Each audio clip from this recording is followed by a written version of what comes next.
명품을 만들기 위해 종일 바쁘게 돌아가는 도마 공장. 이제 쓸 수 없는 나무들이 전부 다 셀감들이죠. 모든 과정이 수작업이라 어느 것 하나 정성이 들어가지 않은 게 없는데요. 20장에서 30장 닦고 나면 그 다음 날은 못 닦아요. 도마기에 너무 뭉쳐가서. 한 달에 걸쳐 완성된 엔드그레인 도마. 밥상 위의 필수품 수저. 만드는 과정이 결코 간단하지 않습니다.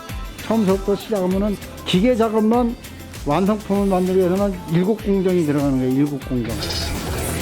잠시도 한눈 팔 수 없는 작업의 연속. 방심하다가는 사고로 이어질 수 있는데요. 이걸 몇십 년 했으니까 하는 거지 초보자들은 못해요.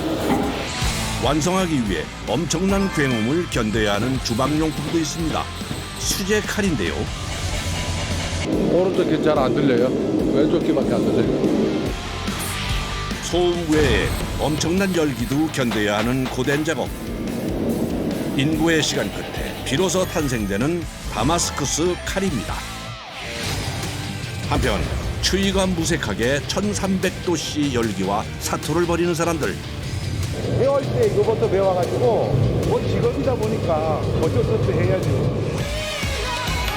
수많은 이의 노고가 담겨 더욱 빛나는 황금빛 유기까지. 주방용품의 뜨거운 탄생 현장을 찾아가 봅니다. 최근 주부들의 마음을 빼앗은 주방용품이 있습니다. 바로 엔드그레인 도마인데요. 아름다울 뿐만 아니라 내구성도 뛰어난 게 특징입니다. 예전에 이제 할머님들이 쓰셨던 도마죠. 이 도마의 이제 단점이 칼질을 하게 되면 이 섬유질을 끊어내요. 끊어내서 나중에 이제 접시처럼 베이는 현상이 생겨요. 근데 저희가 제작을 할 때 이 엔드그레인 면을 위로 세워서 이런 식으로 이제 세워서 칼질을 하기 때문에 엔드그레인 면은 섬유질이 잘려 나가지 않으니까 항상 그 평면을 유지하고 있습니다. 나무를 옮기며 시작되는 작업. 자연과 인공 건조장에서 최소 6개월 이상 건조시킨 나무를 사용합니다. 얘는 이제 좀 어두운 톤, 그렇죠? 얘는 좀 밝은 톤의 나무인데 서로 상반되는 나무들끼리 이제 조합을 해서 체스판처럼 만드는 거죠. 단단해서 도마로 많이 쓰이는 목재인데요.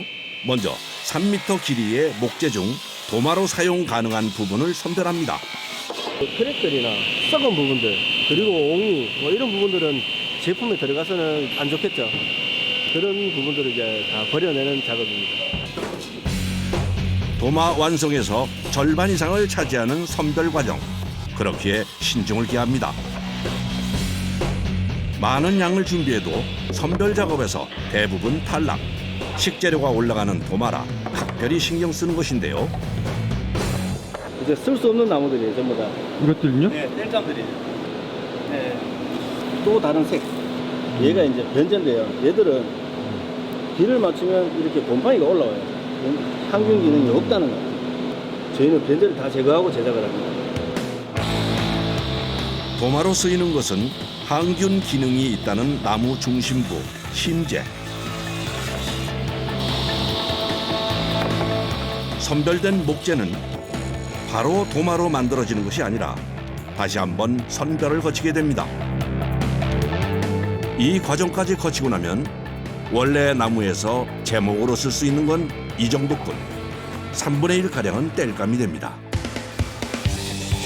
엔드그레인 도마는 나무를 잘라 이어 붙여서 만드는 게 특징인데요. 이때 오차 없이 정확히 재단하는 것이 중요합니다. 딱 되었습니다. 저희가 써야 될 제품은 28mm. 28mm가 가장 이쁘게 보이는 사이즈예요. 이제 기본 준비 작업이 끝났습니다. 다음 행선지는 건조실. 목재에 수분이 많을 경우 완성된 후에도 뒤틀릴 위험이 있어 이를 막고자 40도씨 전후에서 다시 한번 건조시킵니다. 2차 건조실인데 1차에서 그 건조 사각지대가 있을 수도 있고요.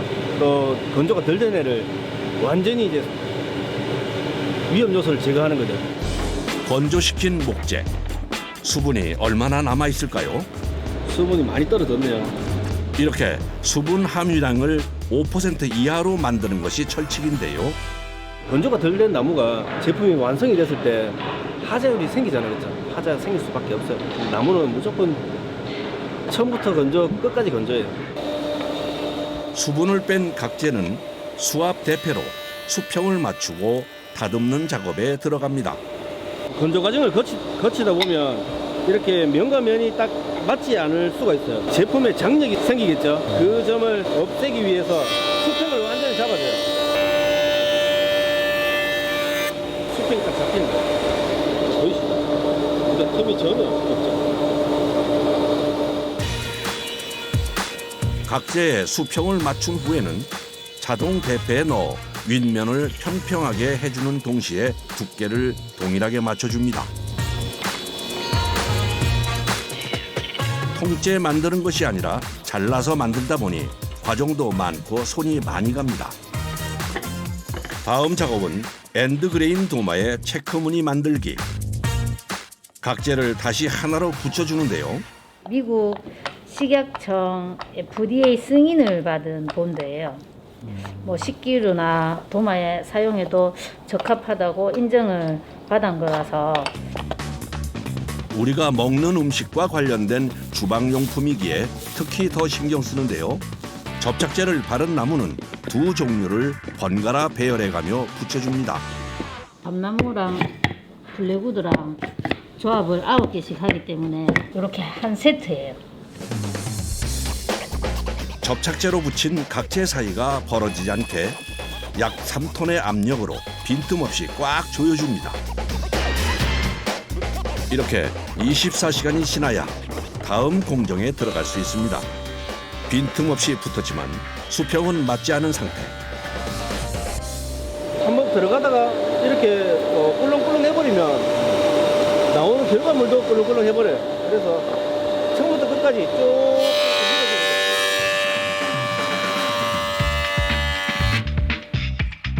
오호, 표면이 정말 매끄럽네요.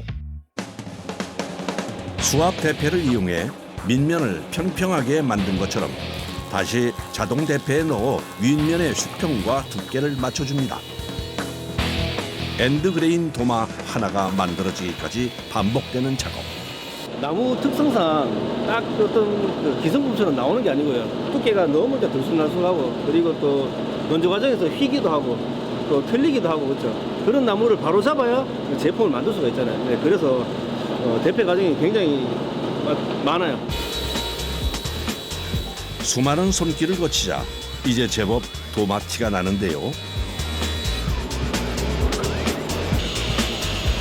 이제부터는 체크 무늬를 만들 차례. 이번엔 세로로 나무를 잘라줘야 합니다. 그런데 자르다 말고 나무는 왜 살펴보는 걸까요? 눈에 보이지는 않지만 이제 잘라보면 이렇게 크랙이 이렇게 생겨요. 지속적으로 검수를 해도 이제 눈에 보이지 않는 부분도 있어요. 근데 자르면서 이제 힘으로 제가 살짝 이렇게 깨봐요. 그러면 미세한 크랙을 깨지거든요. 그래서 다 또 걸러내야 됩니다. 단단함이 생명인 도마에 있어서 갈라짐은 치명적인 결함. 그러기에 수시로 체크하는 것인데요. 선별 작업 끝에 도마가 될 수 있는 목재의 양은 20% 정도밖에 안 되는데요. 한 1톤의 나무에서 수분이 빠지고 이렇게 버려지고 하면 최종 결과물로 도마로 봤을 때는 불과 200kg도 안 나올 것 같아요. 도마 무늬를 맞추기 전 또 하나 살필 것이 있습니다. 요 색깔은 좀 많이 틀린 것 같지?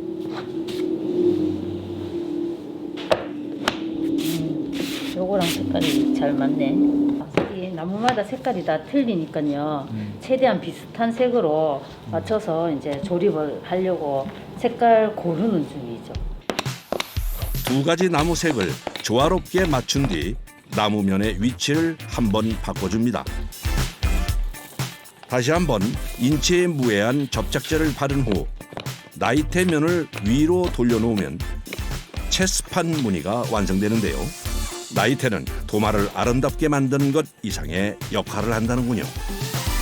면을 세워서 작업을 하게 되면 내구성도 단단해지고 복원력도 좋아지는 장점이 있어서 나뭇개를 세워서 작업을 하고 있습니다. 내구성과 디자인까지 겸비한 엔드그레인 도마. 체크 무늬를 완벽하게 완성하기까지 시행착오도 많았다는데요. 처음에는 많이 어려웠죠. 이렇게 헷갈리기도 했고 같은 무늬가 좀 들어가고 분량도 좀 나고 했었는데 근데 자꾸 하다 보니까 늘어지는 것 같아요. 정성을 다한 만큼 남은 과정에서 실수가 없도록 조심하는데요. 다시 하루 동안 3톤의 압력으로 밀착시킵니다. 다음 날 선반으로 향하는 도마. 이곳에서 일주일 동안 머무르게 되는데요. 건조를 너무 많이 했기 때문에요. 지금 이 상태로 바로 가공을 해버리면 이제 고객님 댁에 이 제품이 가서 이제 또 변형이 올 수도 있거든요. 천천히 습기에 적응할 시간을 갖습니다. 완성하기까지 시간이 필요한 엔드그레인 도마. 이제 샌딩 작업입니다. 거친 벨트에서 샌딩을 시작해 고운 벨트로 마무리 짓는데요. 샌딩면이 닿은 면이랑 안 닿은 면은 표시가 나죠. 이런 안 닿은 면이 없어질 때까지 이제 계속 반복해서 샌딩을 해줘야 됩니다. 확연히 이렇게 차이가 나죠. 정말 매끄럽게 변했네요. 사용자가 편히 쓰길 바라는 마음을 담아 샌딩 작업에도 정성을 쏟습니다. 그러다 보니 통증을 달고 사는데요. 20장에서 30장 닦고 나면 그 다음 날은 못 닦아요. 발목이 너무 이제 물이 들어가서 상체를 힘을 누르잖아요. 여기가 시큼시큼합니다. 지금도. 네. 어느새 직업병이 되었습니다. 다음은 방수 코팅 과정. 수분과 오염에 약한 목재 도마의 단점을 식물성 오일로 코팅해서 보완해 주는 것인데요.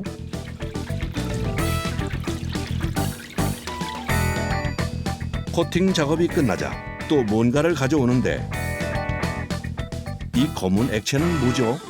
천연 오일과 옷을 섞어서 만든 건데요. 다른 이물질이 침투하지 못하도록 마감 처리를 하는 과정입니다.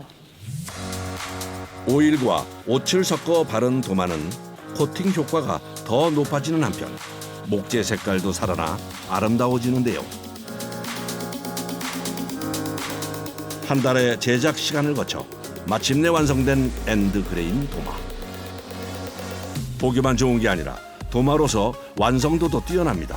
관리만 잘하면 오래도록 사용할 수 있다는군요. 아주 상태가 아주 좋네요. 이렇게 정성껏 만들어지는 제품이 국내에서뿐만 아니라 해외에서도 수출도 할 수 있는 그런 날이 왔으면 좋겠습니다. 인천광역시. 이곳에 우리가 하루에 3번 사용하는 주방용품이 있다는데요. 뭔가 분주하게 만들어내는데 도통 감이 오질 않습니다. 기계 사이를 몇 번 들어갔다 나오니 뒤집게 같기도 하고요. 또 한 번의 과정을 거치자 아하, 이제 알겠습니다. 숟가락이었네요. 처음부터 시작하면은 기계 작업만 완성품을 만들기 위해서는 7공정이 들어가는 거예요. 7공정. 단순하게 생긴 모양에 비해 많은 공정이 필요한 숟가락. 어떻게 만들어질까요? 식기나 나이프, 포크, 숟가락 만드는 스테인리스 원자재입니다. 녹이 덜 쓸고 단단해서 수저 등을 만들 때 많이 쓰는데요. 보통 2에서 3.5mm 두께를 사용합니다. 한 묶음에 1톤 정도 된다고요. 거의 4톤 가까이 되는 거죠. 일반 숟가락으로 만들면 3만 5천 모 정도예요. 가장 먼저 스테인리스 판을 금형 기계로 넣어 1차로 숟가락 모양을 만들어줍니다. 프레스 방식으로 숟가락처럼 대량 생산하는 물건을 만드는데 특화된 방법이죠. 첫 공정은 이제 그냥 모형을 따는 거예요. 그래 기발이라고. 판의 크기가 가로 220mm, 세로 610mm인데요. 이 정도면 몇 개의 숟가락이 생산될까요? 많게는 한 40개 이상도 나올 수도 있어요. 적게는 28개 그 정도 나오죠. 스테인리스를 자를 때 가해지는 압력이 5톤. 순식간에 사고가 발생할 수 있어 잠시도 긴장의 끈을 놓을 수 없습니다. 손을 완전히 이렇게 들어간다고요. 그냥 안으로 들어가면은 손을 다치죠. 그리고 이제 이게 굉장히 날카로워요. 이거 하면은 그냥 돼요. 항상 장갑을 쓴 상태에서 작업을 해야지. 해외에서도 주문이 밀려드는 상황이라 쉴 틈 없이 작업을 이어가는데요. 1차 지발 작업을 마친 숟가락은 아직 좀 낯선 모양입니다. 바로 다음 공정인 아변에 들어가는데 쉬워 보이지만 이게 또 어렵다는군요. 이거가 제일 중요한 거야. 그러니까 모양이 나오니까. 회전하는 롤 사이에 숟가락의 머리 부분을 넣어 한 개씩 골고루 넓게 펴주는 작업. 매일 10,000개씩 반복하다 보면 고될 수밖에 없죠. 이게 새 일이니까 무겁잖아요. 일단은 이걸 몇십 년 했으니까 하는 거지 초보자들은 못해요. 아변이 끝난 숟가락은 다음 공정으로 넘어가는데 좀 전에 아변 작업과 같은 거 아닌가요? 2차 아변을 하는 거죠. 요 1차 미는 거를 2차 아변을 해갖고 이렇게 더 넓히는 거예요. 이렇게 보니 확실히 넓어졌네요. 보통 머리 부분을 30mm에서 최대 55mm까지 늘려야 하는데 한 번에 넓히는 기계가 없어 2번에 걸쳐 작업합니다. 이제 남은 건 손잡이 차례. 이렇게 가공하는 것을 병합이라고 하는데요. 딴 상태는 이렇게 거칠거칠한데 이게 병합을 하면은 매끈매끈해요. 이제. 손잡이를 매끄럽게 해주고 강도를 높여주는데요. 기계가 내려올 때 발생하는 압력이 150톤이라 특히 더 신경 쓰이는데요. 이렇게 들어가잖아요. 이제. 손이 넘어가면은 다칠 수가 있어요. 신경 많이 써야 돼요.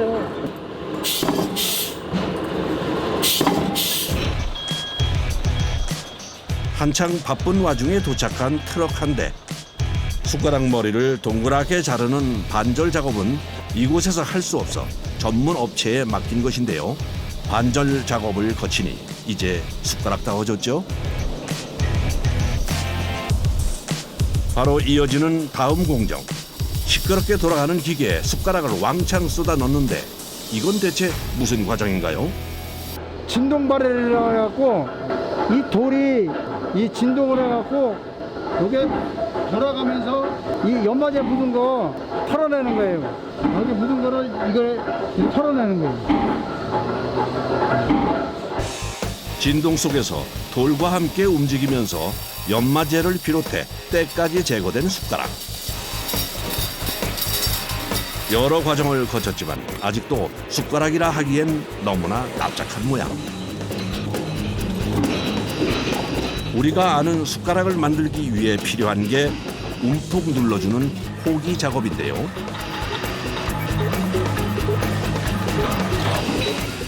이제야 진짜 숟가락다워졌네요.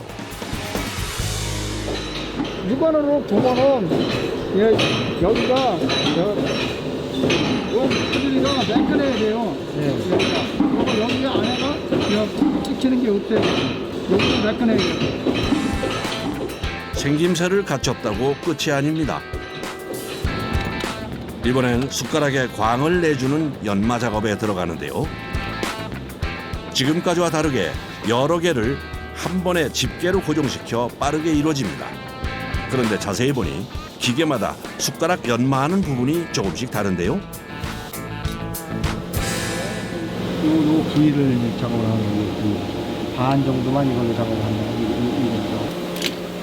요 부분, 요 사람으로 말하면 목, 여기 앞뒤로 깎아내는 거예요. 이 밑에도 이 광물이에요. 이게. 위에도 이것도 광목이고. 한 번 더 표현 처리해주는 거. 이렇게 때 같은 게 하나도 없잖아요. 지금. 네. 기계를 이용한다고 하지만 단계별로 작업자들이 옮겨줘야 해서 수작업과 다름없는데요.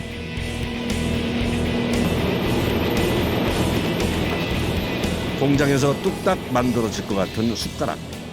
이렇게 연마 작업에도 많은 과정과 사람들이 필요한지 그 누가 알았을까요? 아직까지는 뭐 그런 기계 자체도 없고 거의 수공으로 하다 싶어요. 그럼 하루에 한 몇 개까지 연말에 작업할 수 있는 거예요? 숟가락 같은 거는 뭐 하루에 한 2만 개 정도. 여러 과정 중 각별히 신경 쓰는 과정이 있습니다. 입속으로 들어가는 거니까 이 부분이 모아야지. 프레스 같은 데 작업 잘못하면은 날카로워지면은 이게 사람이 입을 비는 수가 있단 말이야. 사람의 안전과 관련된 작업이기에 더 철저히 작업하는데요. 그 결과 날카로운 부분이 남김없이 사라졌습니다. 연말을 마치고 환골 탈퇴한 숟가락. 겉으로는 깨끗해 보이지만 눈에 잘 보이지 않는 때까지 씻어주기 위해 초음파 세척을 해주는데요.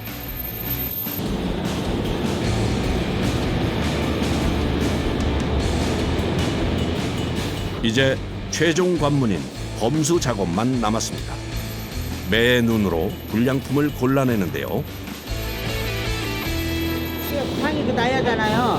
그러면 이거 방에 이런 데가 안 날 수도 있어요. 괜찮아요. 이런 거 안 되니까 이제 빼는 거예요. 불량으로. 찍을 때 이물질이 들어간지 모르고 그냥 찍어버리면 이제 불량 나는 거예요. 불량품을 검수하는 사이 옆 작업장에서 젓가락 생산이 한창인데요. 숟가락에 비해 과정이 많이 생략됩니다. 지발과 병합 과정을 거치면 끝이죠. 드디어 완성된 수저. 보이지 않는 곳에서 오랜 시간 각자 맡은 바 최선을 다해온 사람들. 이들의 수고가 수저에 고스란히 담겼습니다. 내가 만든 제품이 우리나라 사람들이 식사하는데 즐거움을 느낀다든가 아니면 뭐 편하게 먹을 수 있는 그게 좋은 거죠.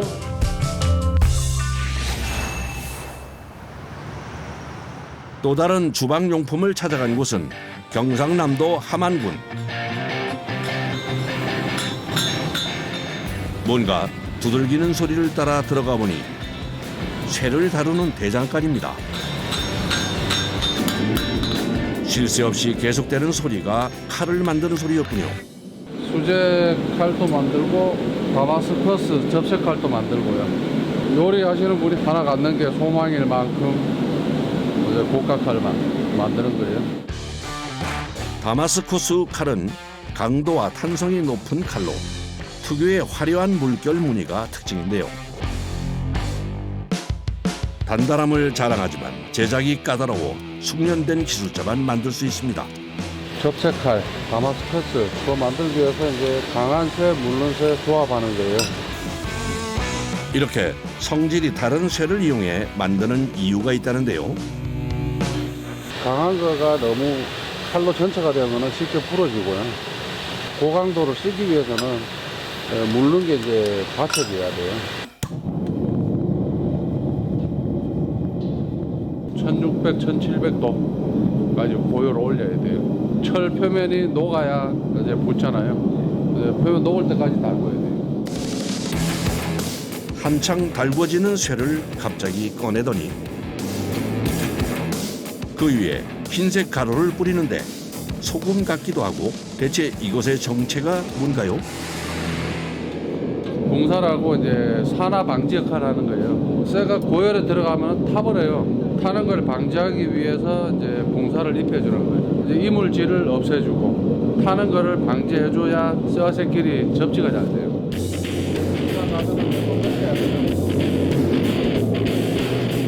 서로 다른 쇠를 하나로 만들기까지 타이밍에 맞게 수시로 뿌려줘야 하는 붕사.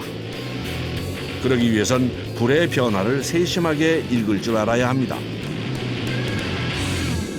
우리가 보통 일반적으로 빨간색이면 다 달았다고 생각하거든요. 안 그래요. 더 고열로 올라갈수록 이제 오렌지색으로 바뀌고 나중에는 하얀빛으로 바뀌어요. 그때가 이제 표면이 녹아 들어갈 때죠. 기다리던 때가 오자 놓치지 않는 김정식 씨.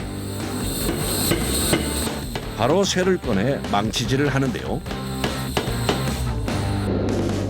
뭘 보시는 거죠? 잘 붙었나 보는 거예요. 공백이 없잖아요. 다시 불 속에 넣어 녹여줍니다. 지금부터가 단조 작업의 시작인데요.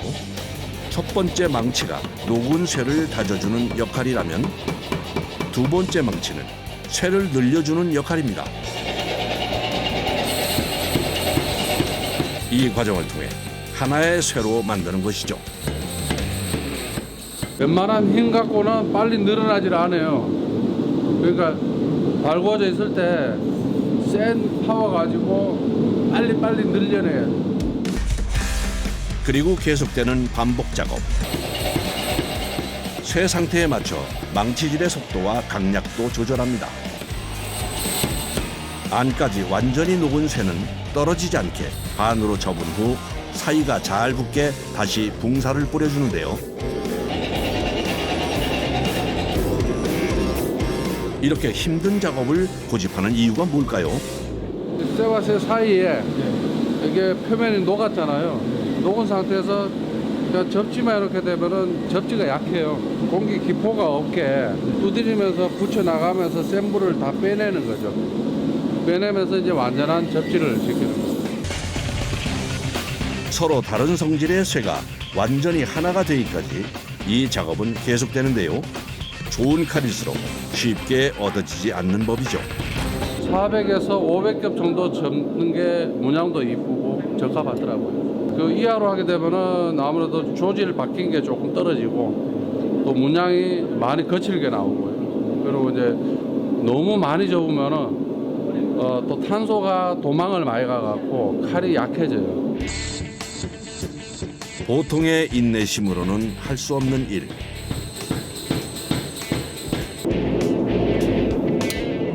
칼을 만드는 일을 직업으로 삼은 순간부터 불과는 때려야 뗄 수 없는 운명. 한겨울에도 불 앞에서는 장사가 없어요. 그 멀리서는 잘 안 보이니까. 땀 흘리며 불과 싸운 결과 마침내 약 500겹의 쇠가 만들어졌습니다. 이 쇠는 막대기 모양으로 길게 만들어주는데 망치질이 더없이 조심스럽습니다.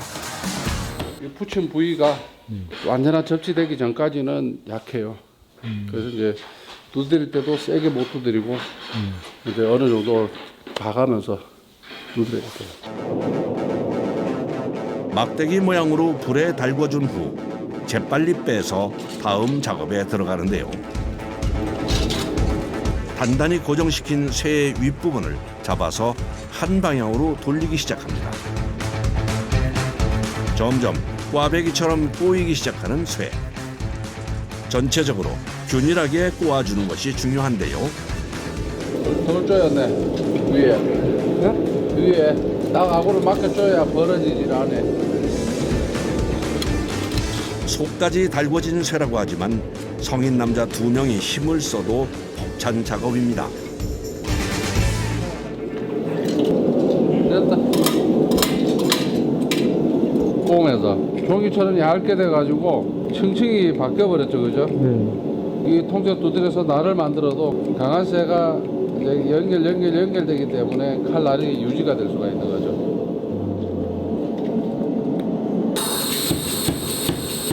다시 시작된 단조 작업. 꼬여서 동그랗게 변한 쇠가 여러 번의 망치질을 거쳐 다시 납작한 형태로 바뀝니다. 넘치 소리가 굉장히 큰데 네. 청량은 괜찮으세요? 아주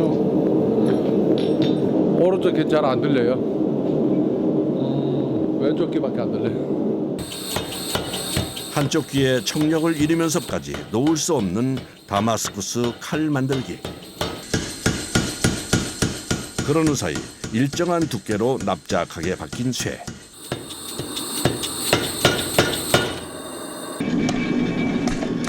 이 상태에서 잘라주는데요. 지금까지 작업했던 다마스커스 강입니다. 얘가. 그리고 얘는 고탄소 강이고요. 고탄소가? 예. 또 이제 얘도 강하지만은 얘보다 한층 더 강한 이제 강제를 중간에 넣고 요렇게 붙일 거예요. 고탄소강을 넣어줌으로써 다마스쿠스 칼을 더 오래 쓸 수 있게 보완해주는 작업입니다. 이제 칼이 날을 세워놨을 때 오래 유지되고 칼이 절삭 능력이 굉장히 뛰어나게 만들어진 재료거든요. 그래서 이제 굉장히 고급 칼로 바뀌는 거죠. 지금부터는 작은 실수 하나라도 있어서는 안 되는데요.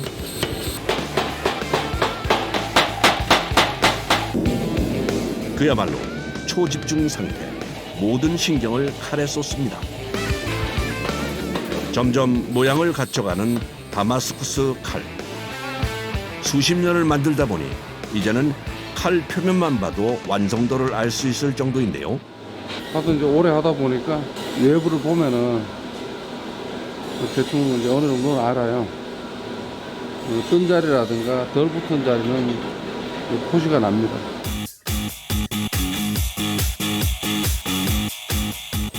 완성된 다마스쿠스 칼은 1차 연마 작업을 통해 모양을 다듬어 줍니다. 아무래도 저기 열이 많이 나니까 손을 많이 댑니다. 이런 데도 그렇고 거의 이제 매일 이렇게 물집이 잡혔다 아물었다 그리 하고 있습니다. 연마까지 마친 칼은 가장 중요한 열 처리에 들어갑니다.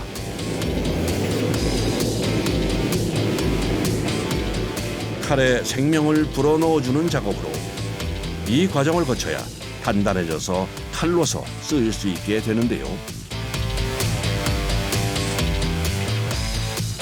불에 한 번 더 넣어서 너무 강하지도 않고 너무 약하지도 않게 경도를 적절하게 조절해 줍니다. 이렇게 자국 나잖아요. 삐져 먹잖아요. 그죠? 근데 얘는 멀쩡합니다, 이빨이. 썰을 이래 해도 얘는 잘 안 망가져요. 경도까지 높인 칼은 2차 연마를 통해 날을 세워줍니다. 그리고 마지막으로 염화철에 넣어주는데요. 탄소가 산화가 빨리 되면서 더 파먹게 돼요. 그러면서 이제 층계가 일어나면서 고유의 문양이 나타나요. 닦아내자 서서히 나타나는 무늬.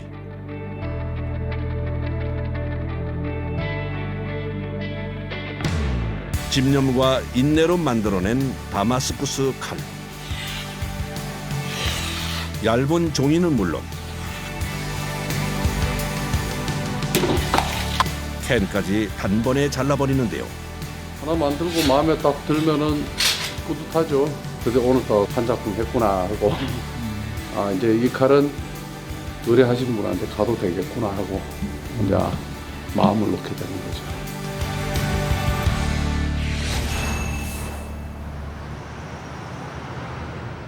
마지막으로 찾아온 곳은 경상남도 거창군. 안녕하세요. 안녕하세요. 구경 좀 할게요. 아이 뭐야. 국그릇 이 정도 돼야 되지 않나? 나이가 들으니까 뭐 인자는 이런 게 조금 좀 고상하게 먹어야 된다고. 그지? 밥상기가 좀 더 고상하고. 예, 그래야지 좀 있었으면 좋겠다. 식사할 때 좀 차분해진달까. 이래 좀 이런 그 하면. 시대 불문하고 오랜 세월 사람들에게 사랑받는 유기. 어떻게 만들어질까요? 그래서 찾아온 유기 공장. 용해로에서 쇳물을 녹이는 작업이 한창인데요. 그런데 넣는 재료가 유기 아닌가요? 포가 있거나 조그만 티가 있으면은 이거 다 폐기하거든요. 표시해놨죠? 조금만 이렇게 스가 있어도 폐기해가지고 다시 제품을 만들어야 돼요. 요 안에 기포가 있으면은 못 쓰고 다 폐기하는 거예요. 그러니까 엄청 까다로운 거죠. 딱 봐도 불량인 제품부터 아까울 정도로 티가 안 나는 제품까지 모두 다 용해로에 넣어줍니다. 다시 유기로 만들려면 한 가지 재료가 더 필요한데요. 바로 이 가루입니다. 돈가루예요, 돈가루. 주석하고 합금을 해야 되는데 이 동이 안 들어가면 제품이 안 돼요. 1kg에 주석이 280g이 들어가야 이 방자 제품이 되는 거예요. 불량이 나지 않게 황금 비율에 맞춰 합금을 만들어 줍니다. 유기와 돈가루가 용해로 안에서 잘 섞일 수 있게 저어주는데 이때 용해로의 온도가 1300도씨, 사고 위험이 늘 뒤따르는데요. 여기에 이제 습기가 차든지 물이 묻은 거를 지으면은 이게 도가니가 다 날아가요. 터져요, 다. 빵 하고 터지면은 막 천장으로 막 다 올라가고. 그 흔적이 고스란히 남았습니다. 이거 다 이게 다 된 거죠. 여기 다 있습니다. 위험을 무릅쓰고 다시 묵묵히 일하는 사람들. 하지만 열기가 온몸을 덮쳐와 얼굴을 드는 것조차 힘듭니다. 배울 때 이거부터 배워가지고 뭐 지금 나이 먹어서 머리 먹었어요. 그래서 한번 다치셨으니까 되게 두려우실 것 같기도 한데. 글쎄요. 뭐 직업이다 보니까 어쩔 수 없이 해야죠. 하지만 45년 동안 한 길을 파서 이제 전문가가 다 됐는데요. 날 녹으면은 색깔이 빨갛게 이렇게 나오거든요. 펄펄 끓는 쇳물을 초콜릿 모양 틀에 부어줍니다. 이렇게 한 번에 만들어 놓고 유기를 만들 때마다 깨서 사용한다는군요. 용해로에 한 번 녹일 수 있는 양이 300kg, 하루 작업량인 3톤을 맞추려면 서둘러야 합니다.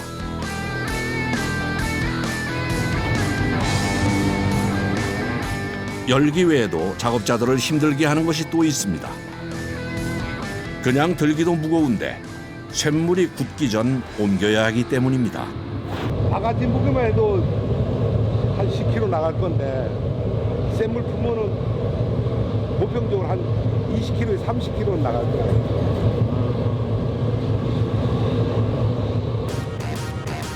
작업자들의 땀과 노력으로 만들어진 합금 덩어리가 충분히 모이면 유기 제작이 시작됩니다. 만들 제품의 금형부터 고르는데요. 4대째 유기를 만들면서 지금까지 제작한 금형만 최소 500개. 요즘 인기 있는 것부터 옛날 것까지 디자인도 다양합니다. 오늘은 이 접시가 들어가거든요. 오칠도 입히고 뭐 다양한 뭐 패턴을 줘서 일반 유기가 아니라 좀 새로운 유기들을 시도하고 있습니다.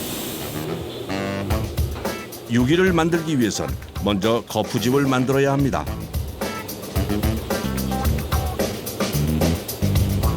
강산이 여러 번 바뀌어도 만드는 방식은 예전 그대로인데요.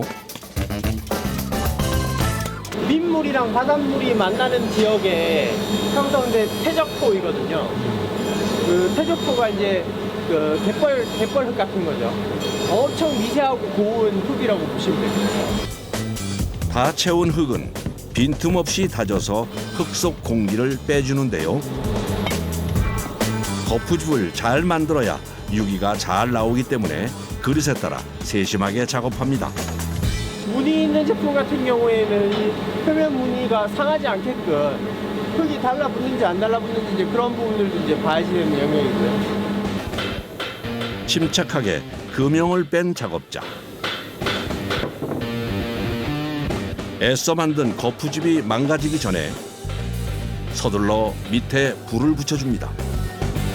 거푸집의 미세한 틈을 막아주는 한편 수분을 날아가게 하는데요. 수작업이라 불량이 나지 않게 특히 더 조심합니다. 앞과 뒤를 따로 만든 거푸집은 이제 하나로 합쳐줍니다. 거푸집 준비가 끝나면 만들어 놓은 합금을 깨서 녹이는데요. 2kg 정도 되거든요. 그러면은 하나 딱 하면 끝이죠. 접시 하나 2kg 해서 나머지 1kg를 덜어낸다고 보셔야 돼요. 그새 용암처럼 잘 녹은 합금. 식기 전에 거푸집 안으로 빨리 붓는 게 관건. 다행히 새지 않고 잘 들어갔습니다. 이제 거푸집 안에 있는 접시를 꺼내야 합니다. 긴장되는 순간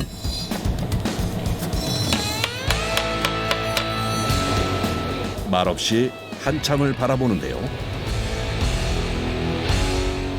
지금은 괜찮아 보여도 이따가 깎아봐야지 최종적으로 괜찮은지 안 괜찮은지 알 수 있어요.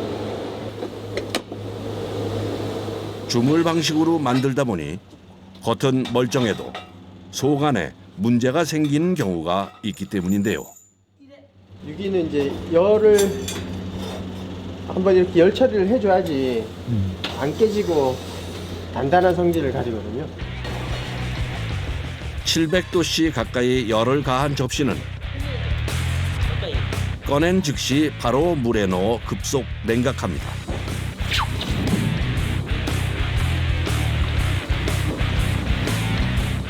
이렇게 많은 노력이 필요한 까닭에 대량 생산이 힘든데요. 열 처리까지 마친 유기는 표면을 벗기는 가공 작업장으로 향합니다. 고도의 집중력이 필요한 작업. 그 손끝에서 묵은 때를 벗고 황금빛 아름다운 자태를 보입니다. 자질이라 그러는데 이게 형태도 이쁘게 만들고 일단은 매끈하게 만드는 작업이에요. 오랜 시간 유기 만들기에 매진한 사람만 할 수 있는 기술이죠.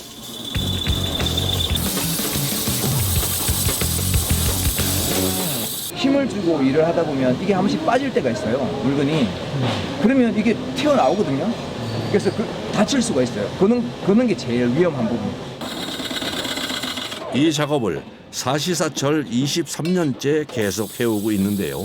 여전히 힘든 것이 있습니다. 쇠를 힘으로 깎는 거니까 그게 제일 힘들겠죠. 저희 과정이 마지막 과정이다 보니까 여기서 얼마나 잘 가공을 하느냐에 따라 가지고 상품의 가치가 달라지는 거니까 그 부분에서 책임감을 가질 수밖에 없는 거죠. 그 부분이 제일 어려운 것 같아요. 책임감을 가지고 가공한 유기 접시. 처음 모습은 찾아볼 수가 없습니다.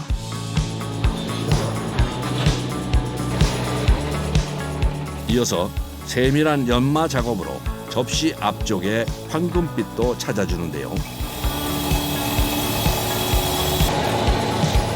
뒷부분까지 완벽하게 가공 작업을 마칩니다. 이제 이렇게 해서 이게 한 가지 공정이 이제 한 가지가 이제 마무리가 됐어요. 이제.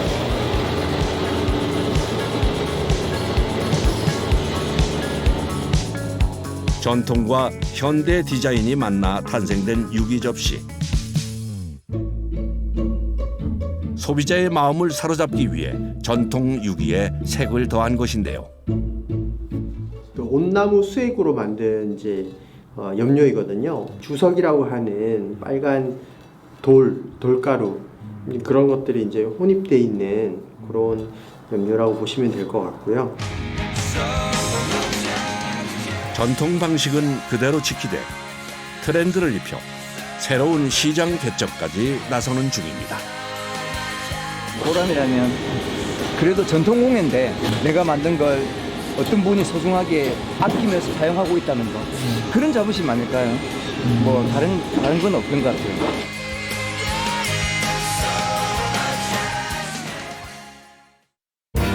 So what do you do?